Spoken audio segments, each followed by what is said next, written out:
Welcome to the channel, everyone. My name is Eric, and today's video is an inspired video from another YouTuber that tried to make a $1 steak incredible by dry aging. Unfortunately, it was an absolute disaster, and I felt so bad that 6 or 7 million people out there might get the wrong idea of what dry aging a steak actually does. So we're going to take the exact same cut of meat. We're going to be using the eye of round, and we're going to dry age it for 45 days. The way this YouTuber dry aged his meat led to catastrophic results. So we're not going to be using that method.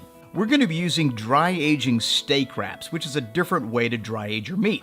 If you're not familiar with dry aging steak wraps, it's very simple. You have a plant-based wrap and you have a netting that goes around the entire thing. In order to prepare your meat for dry aging, all you have to do is wet your meat so that it's slightly damp. Put it in the very center of your plant-based wrap and begin to cover your roast with that plant-based material, ensuring that you don't have any air pockets. As soon as you're done, take your netting and gently put the netting onto your roast. And what that's going to do is that's going to make sure that it holds the shape, and it's also going to keep that plant-based wrap completely secure around your meat.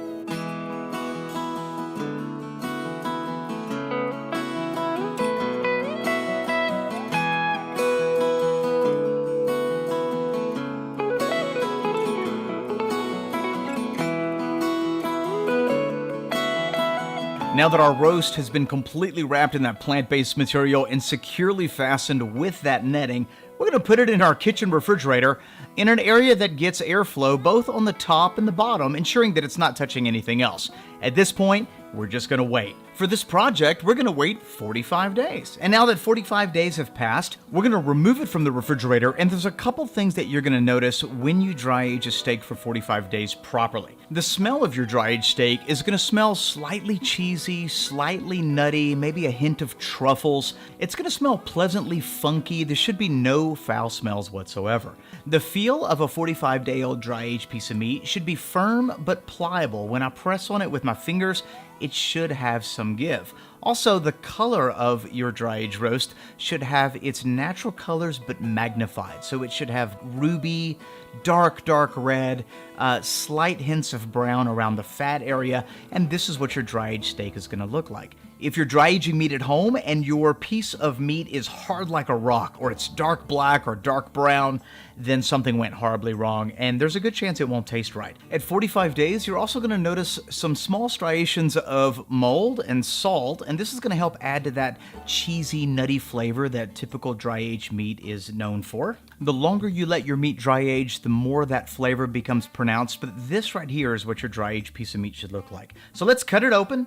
This is the eye of round. As you can see, very little marbling. This is 100% grass-fed. There's no finishing whatsoever. So this is going to be a very difficult challenge as we try to make this $1 steak absolutely amazing. So here's what we're going to do. We're going to cut one steak off of that and separate it. And then I'm going to cut 6 smaller steaks off of that so that we can try something kind of fun with this 45-day-old eye of round. Now that our steaks are cut, we're going to go ahead and trim the bark off that's been formed during the dry aging process. The dry aging steak wraps control the moisture release in such a way that by the time your 45 day is over, your trim is pretty negligible. As you can see, we're left with most of our steak. And in the bag, I've got half of that roast left. So if you want to know what I'm going to do with the other half of that roast, be sure to subscribe now because I've got a crazy project lined up with that thing. And this is our 2 steaks. This one has been dry aged for 45 days, and this one has not been. And as you can see, the color has been greatly magnified in the 45-day-old dry aged steak. We're going to take those with a little bit of salt and pepper, cook them at 130 degrees Fahrenheit for 2 hours sous vide. Once they're done cooking, we're going to pat them dry, do a reverse sear, and we're going to slice them up to see how they taste.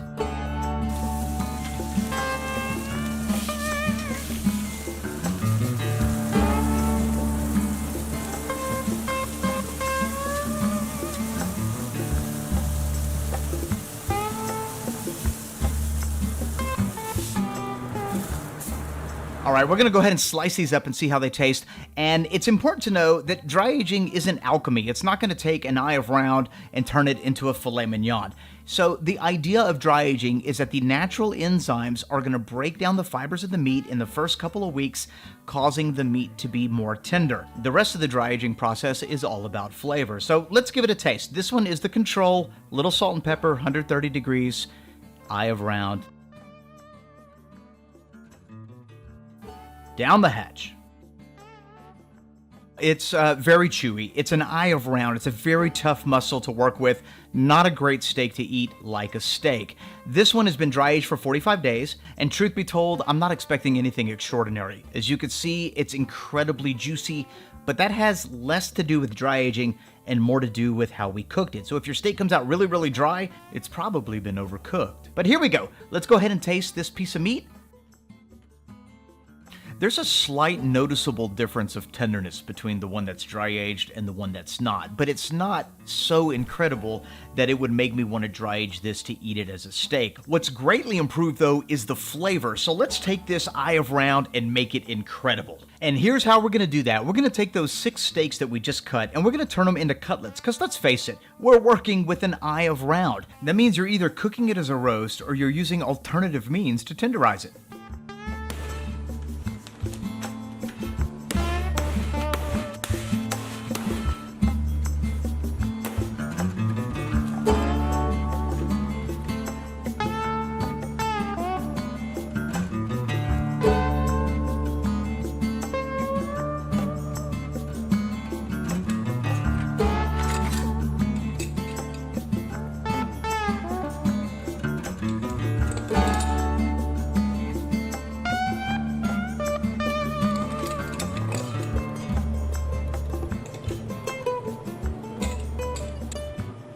Our steaks have been turned into cutlets, they've been tenderized with our high stakes roller, and now we're going to do a little bit of dredging, a little bit of battering. We're going to turn these 45-day-old eye of round cutlets now into chicken fried steaks, or better known as country fried steaks. This dish is a Southern classic and quite possibly one of the best ways to use eye of round. Matter of fact, they come out so juicy and so tender you would never know it was eye of round. So we're going to make our country gravy right quick. A little butter, flour, milk, salt, pepper, cayenne. Let it thicken, and that's going to cover the top of our steaks. And now it's time to fry our chicken fried steaks. So they've had a chance to rest for about 15 minutes. I'm going to take my trusty Thermopin by ThermoWorks, make sure I'm at about 375 degrees, and one at a time, I'm going to put those steaks right into that oil, and I don't need to worry about the internal temperature of the meat, because the couple of minutes per side that it's going to take to get it nice and golden brown, those chicken fried steaks are going to be juicy,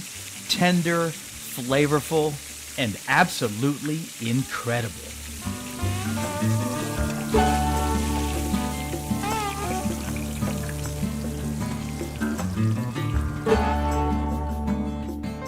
Now for the moment that we've all been waiting for, how to make a $1 steak incredible. Well, you dry age it for 45 days, you turn it into a cutlet, you fry it and smother it with country gravy, and let's see how it tastes.